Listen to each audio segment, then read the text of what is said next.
Ambassador Schulz, 25 years ago on November 9th, the Berlin Wall came down. What were you doing on that day, at that moment, that historic moment? I still do remember very vividly 25 years ago. Then I was serving at our headquarters, which were still located in Bonn. Yes. In the capital after World War II. And of course, we knew on November 9th already that something would be coming. You knew? The previous days and weeks and months, there was a political movement in the eastern part of Germany taking place that you could feel, you could grasp the historic developments which were about to take place. So these days we were all sitting in front of our television sets, sitting in front of our radio sets, and for 24 hours we were watching developments, live broadcast. What was your role then? I was then in the Department for European security, European structures. As a young diplomat working? As a medium management diplomat. Yes.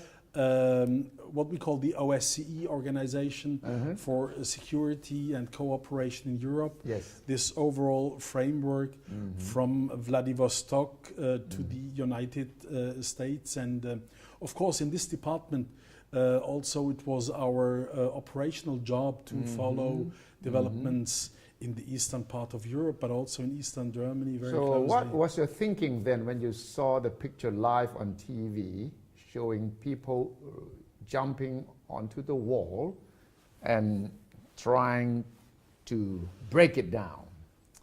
You know, for me... You were from the West yourself. I'm from the West, but I'm a picture image of divided Germany.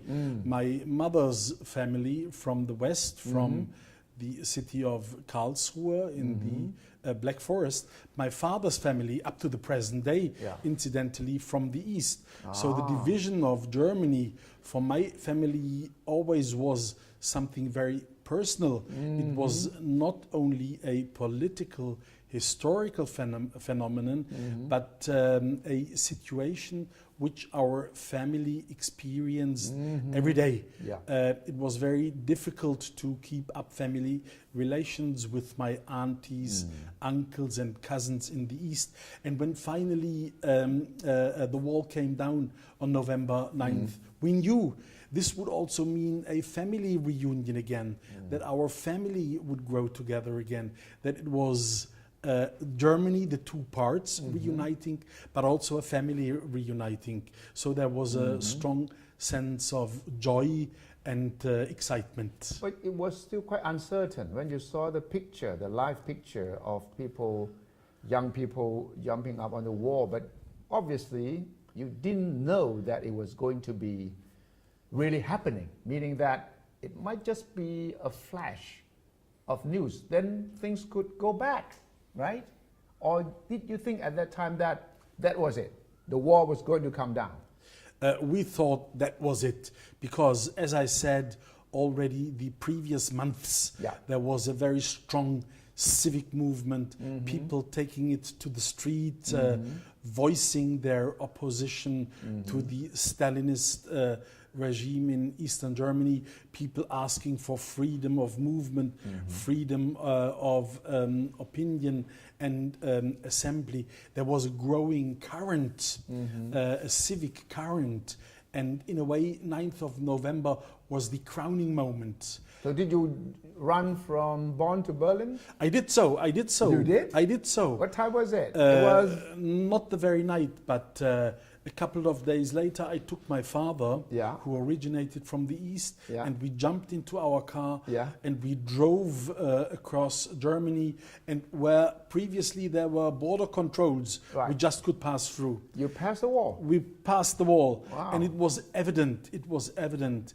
that the consequence would be a reunited Germany again. What did your father say? Well, he was highly emotional.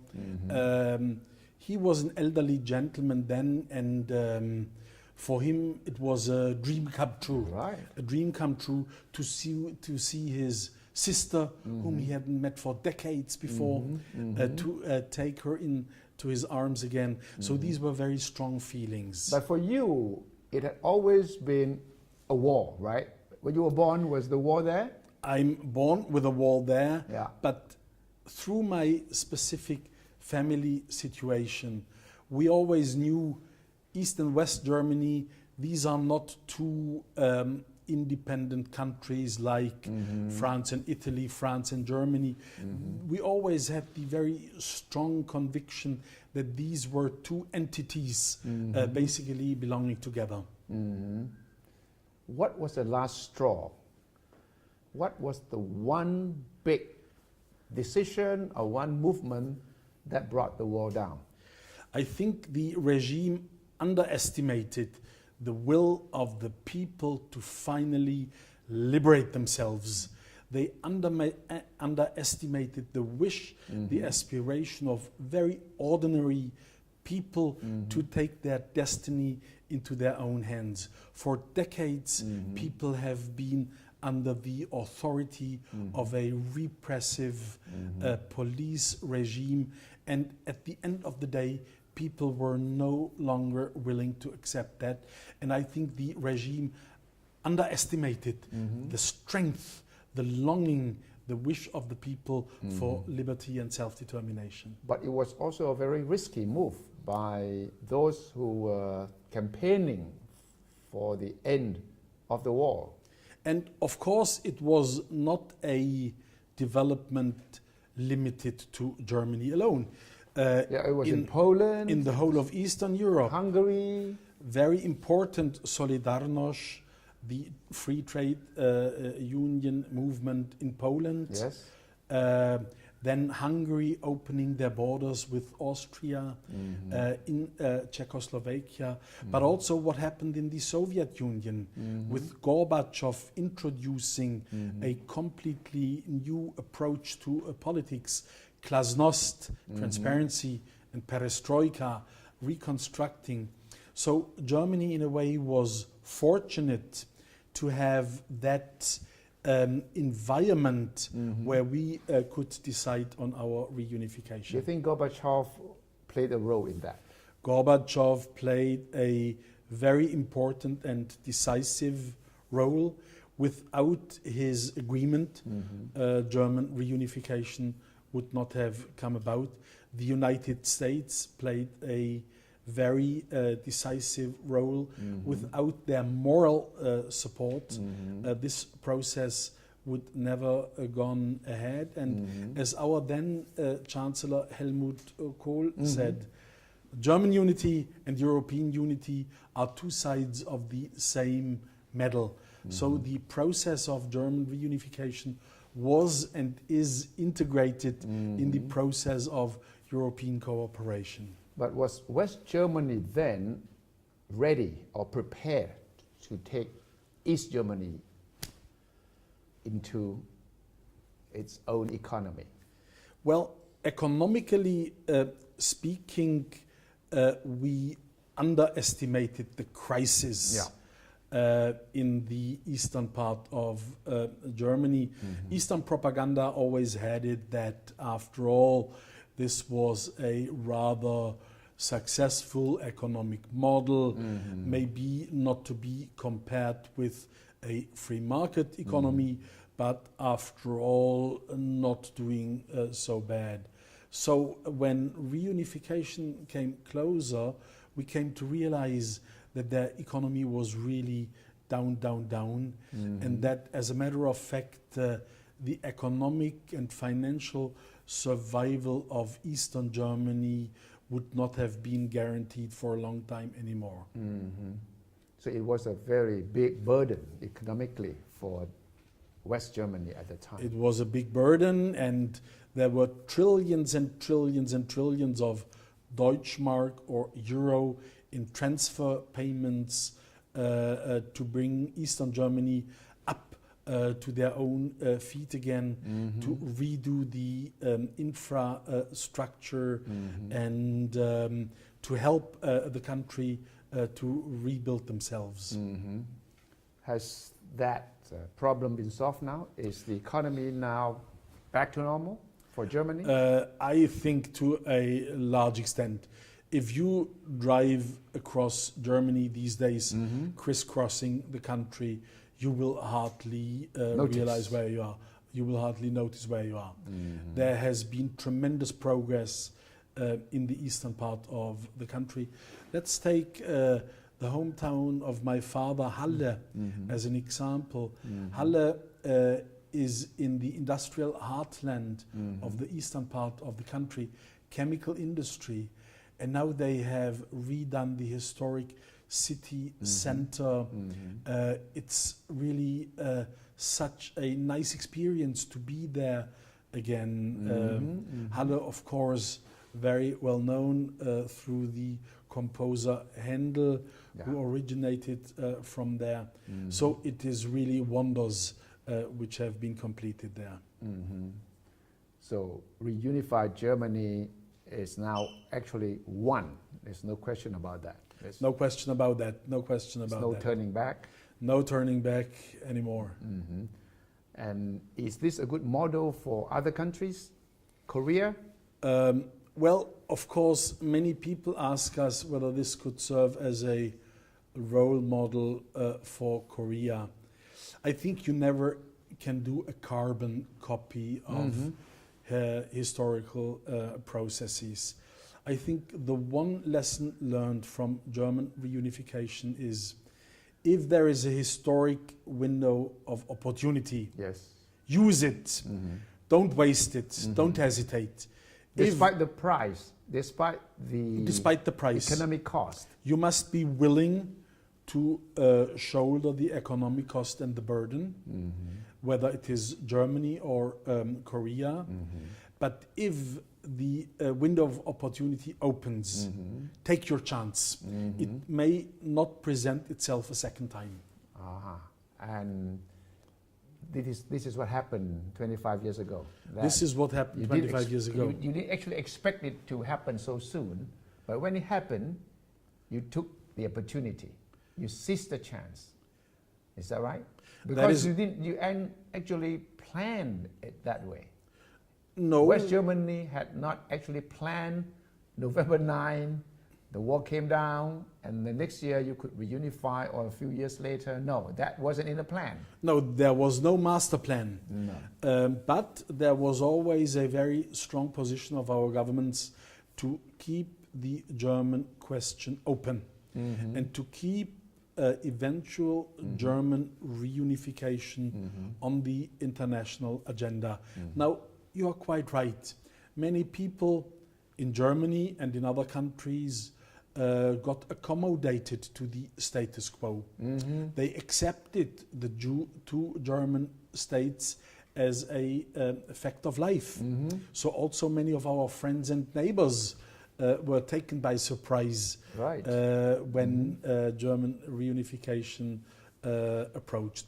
But then our then Chancellor Helmut Kohl, he was and is a personality thinking in historic dimensions. And he was maybe the first one who realized which opportunity there was, and he was decided to make good use of it. Although he wasn't quite sure what the cost would involve. But then, you had to do it. We all were taken by surprise. There was a big debate, for example, on the conversion rate of the East German mark.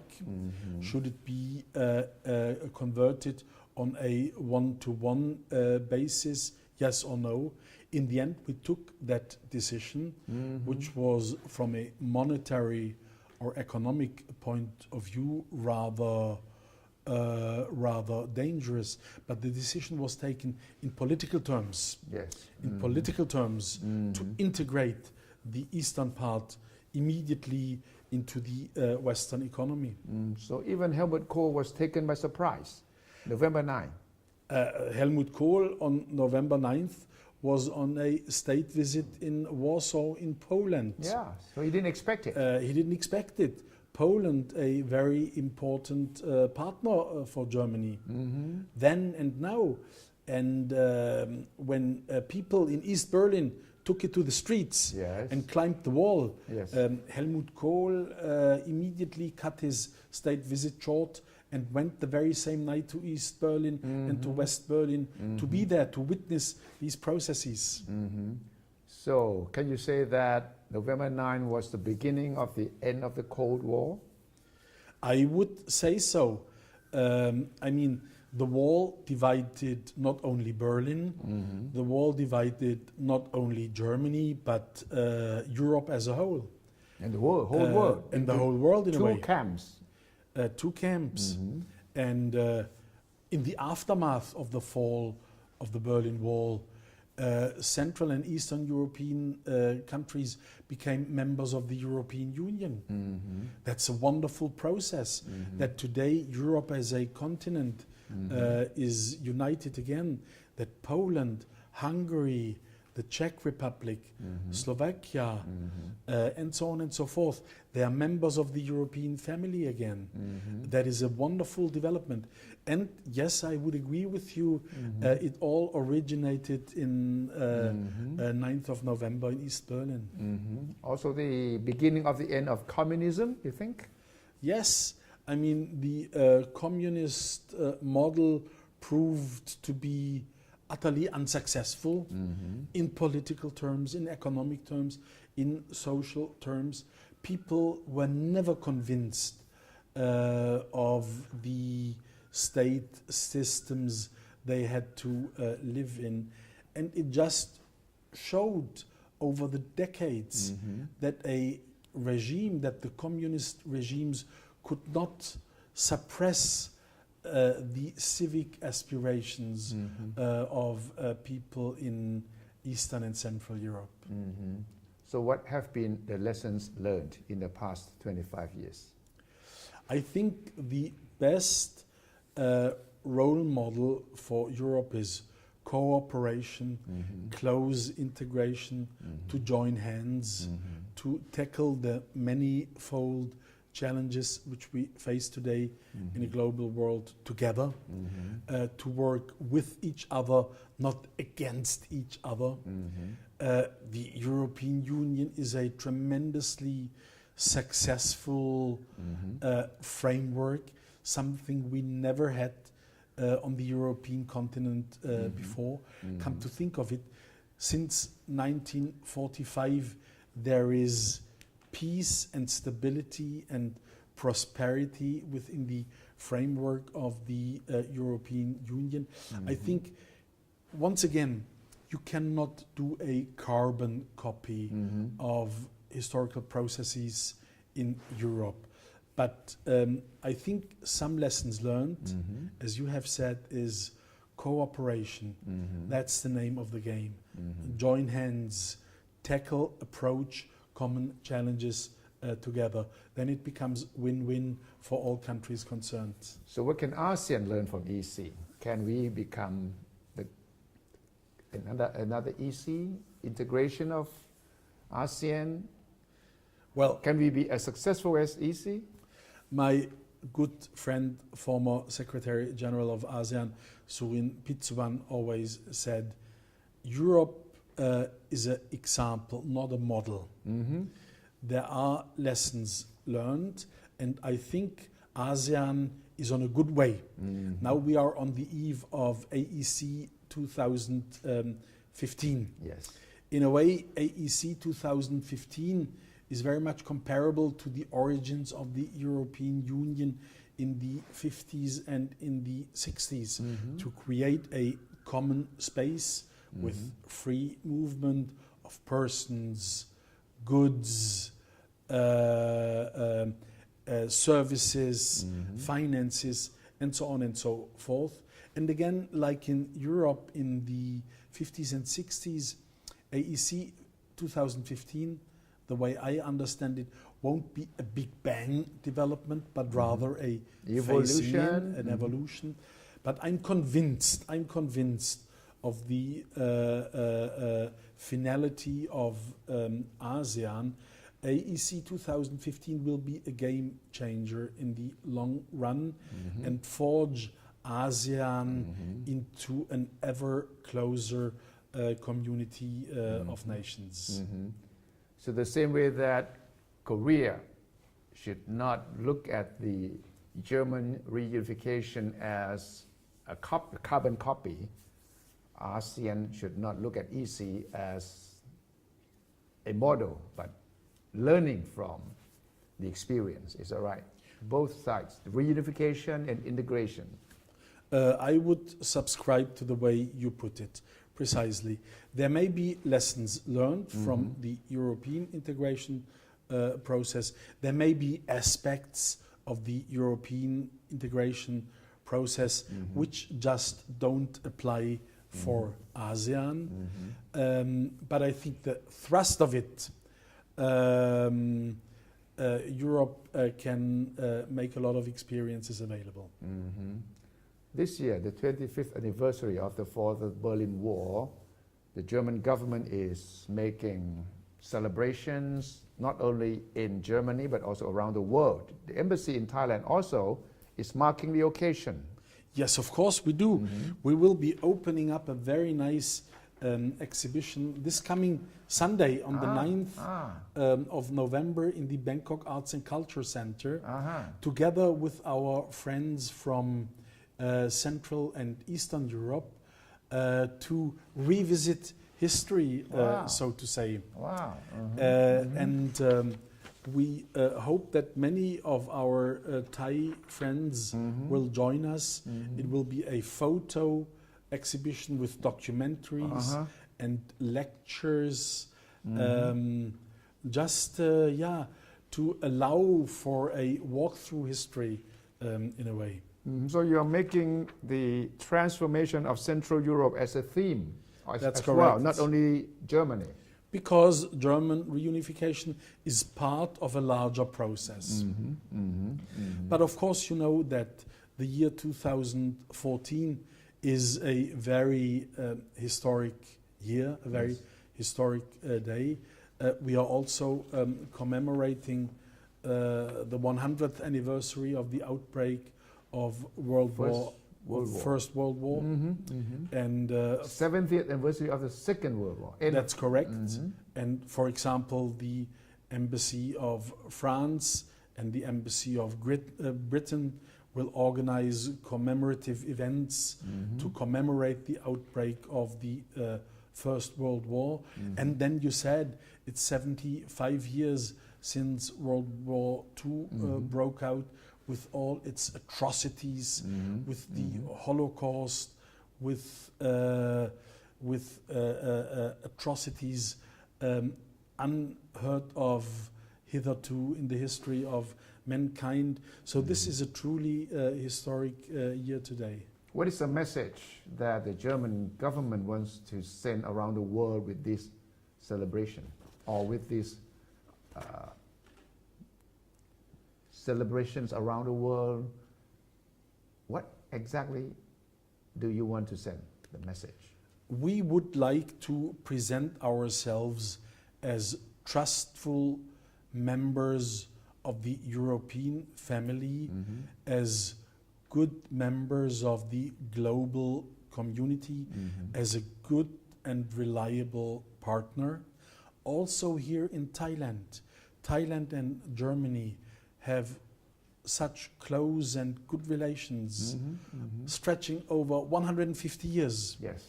So we also would like to use this opportunity to enter into a dialogue with our Thai friends, to reopen the history books and to revisit history with our Thai friends here in Bangkok. And I can tell you from a lecture series I'm right now presenting at prestigious Chulalongkorn University, there's a high interest among academics, among students, to learn more about German and European history. Do you think the Cold War can come back again? I don't think so. I don't think so. We are going right now through a difficult through a precarious moment. It just shows us that peace and stability can never be taken for granted. But I think unlike 100 years ago, unlike 75 years ago, we have nowadays structures, cooperative structures which work, which are effective. We have the United Nations, the Security Council, we have the Organization for Security and Cooperation in Vienna, where Russia, the European Union, many other nations are members of equal rights. So unlike 100 years ago, we have cooperative structures which I think will prevent the outbreak of a new Cold War. Some people say the confrontation over Ukraine between Russia on the one side and EU on the other side and the United States might mark the beginning of a new Cold War. Do you think the Ukraine issue could spark another Cold War? No doubt. We do have problems right now. We do have different policy approaches right now, and we do not agree with Russian policy towards Ukraine as it presents itself right now. But my government, the German government, the European Union, our American allies, we are working hard to reach a common understanding with Russia, what is permissible in the year 2014 and what cannot be accepted by the international community. Let me assure you, there are daily contacts at the highest level between our heads of state and government with the leadership in Moscow to find a solution there. And there is one positive development of our global world, of our globalized world, that is the interdependence. We all depend on each other. Right. We cannot go it alone. The European Union can't go it alone. Russia can't go it alone. So although I would agree with you that this is a precarious moment right now, I'm also confident that in the medium and longer term we will strike out a formula with Russia on how to handle these differences of opinion. If a Thai student asks you, Ambassador Schultz, what does the word Berlin Wall mean? Because this young kid may have never read about it, but suddenly you see this leaflet and they talk about the fall of the Berlin Wall, freedom here. If a Thai kid asks you, what does Berlin Wall and the fall of Berlin Wall mean to me as a Thai kid, how would you answer that question? For you as a young Thai person, Berlin Wall was a symbol for the division of the world, in basically two camps. And the repercussions of this division of the world into two camps could also be felt in Thailand. And Thailand as an open country, as a country with a very successful tourism industry, for example, Thailand also benefits from the fall of the Berlin Wall. Thailand benefits of the end of the Cold War, and once again, in our globalized world, what happens in one corner of the world is of immediate repercussions for any other country on our planet. You cannot kind of isolate yourself from developments in other parts of the world, and I think people in Thailand have come to understand that very, very well. So the message on this occasion is Peace. Peace and working together and integration, cooperation, that's the name of the game. Cooperative structures, that's the name of the game. Thank you, Mr. Ambassador. Well, thank you very much for joining Thank you, us. Kat. Thank you. Thank you.